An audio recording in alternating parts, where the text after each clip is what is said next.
বসিরহাট থেকে পঞ্চায়েতের এক প্রধান রিঙ্কু বলে সে একটা চিরকুট লিখে পাঠাচ্ছে, ডেড বডির চিরকুট, মানে একে পুড়িয়ে দাও।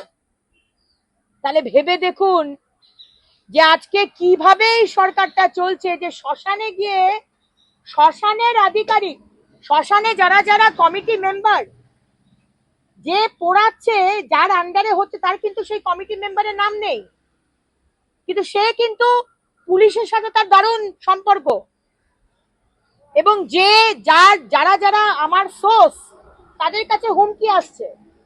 সুতরাং যেখানে ডেথ সার্টিফিকেট শ্মশান দেয়, সেখানে বার্থ সার্টিফিকেট জালি হবে না, সেখানে আধার কার্ড, ভোটার কার্ড, পাসপোর্ট কে এই করে, ভেরিফিকেশন কে করতে আসে?